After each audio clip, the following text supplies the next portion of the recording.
Friends, welcome back to our Bubbles Free Media YouTube channel. അപ്പോൾ നമുക്ക് എല്ലാവർക്കും അറിയാം, വയനാട്ടിലെ 2 ജൈന ക്ഷേത്രമാണുള്ളത്. ഒന്ന് സുൽത്താൻ ബത്തേരിയും ഒന്ന് മാനന്തവാടിയും. അപ്പോൾ നമ്മളിന്ന് സുൽത്താൻ ബത്തേരിക്ക് ആ പേര് കിട്ടാൻ കാരണമായ ജൈന ക്ഷേത്രത്തിലേക്കാണ് വന്നിരിക്കുന്നത്. അപ്പോൾ നമുക്ക് നേരെ നമ്മുടെ വീഡിയോയിലേക്ക് പോകാം.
അപ്പോൾ ഇതാണ് നമ്മുടെ സുൽത്താൻ ബത്തേരിക്ക് ആ ഒരു പേര് കിട്ടാൻ കാരണമായ ജൈനക്ഷേത്രം.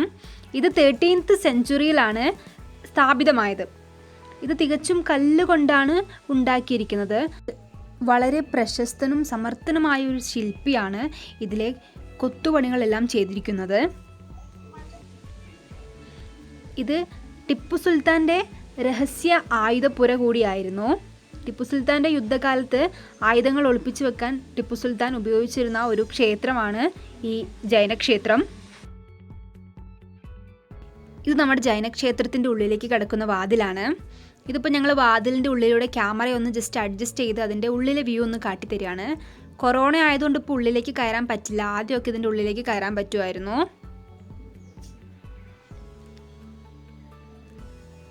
ആ ഒരു വാതിലിൻ്റെ ഉള്ളിൽ നമ്മുടെ ജൈനൻ്റെ ഒരു പ്രതിമയുണ്ട്. ഇത് തൂണിലെ കൊത്തുപണികളാണ് കാണുന്നത്. ഈ ഒരു കൊത്തുപണി കണ്ടാലേ അറിയാം നല്ലൊരു ശില്പിയാണ് ഇത് രൂപകൽപ്പന ചെയ്തിട്ടുള്ളത് എന്ന്.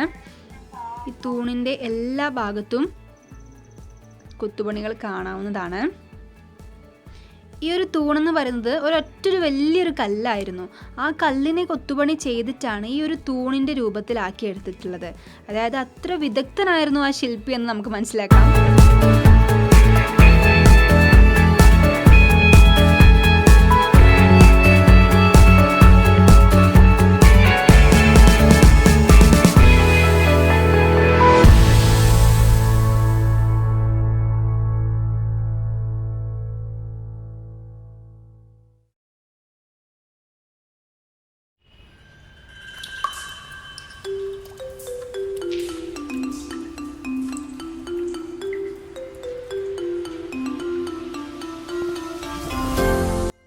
ചിത്രത്തിനൊരു പ്രത്യേകതയുണ്ട്.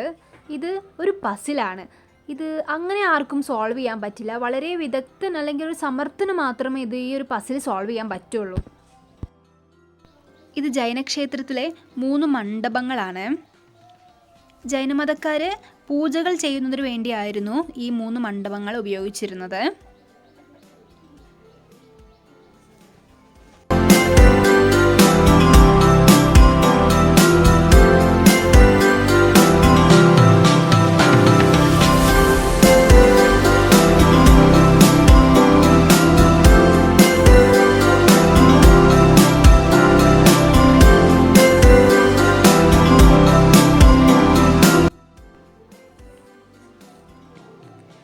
ഇത് നമ്മുടെ ജൈനക്ഷേത്രത്തിലെ ഉള്ളിൽ നിന്ന് പുറത്തേക്ക് വരുന്ന ഒരു സൈഡ് ഡോറാണ് കാണുന്നത്.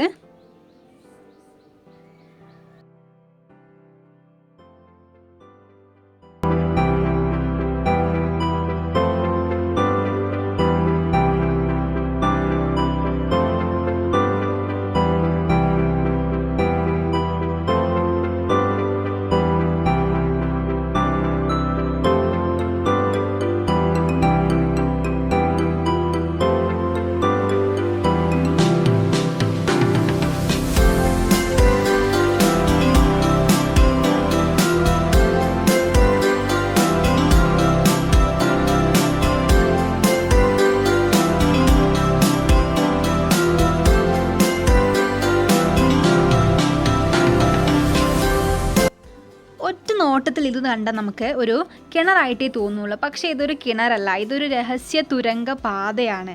നമ്മുടെ ടിപ്പു സുൽത്താൻ അദ്ദേഹത്തിൻ്റെ ഒളിപ്പിച്ചു വെച്ച ആയുധങ്ങൾ മൈസൂർ കൊട്ടാരത്തിലേക്ക് കടത്തിയിരുന്നത് ഈ ഒരു തുരങ്ക പാതയിലൂടെയാണ്.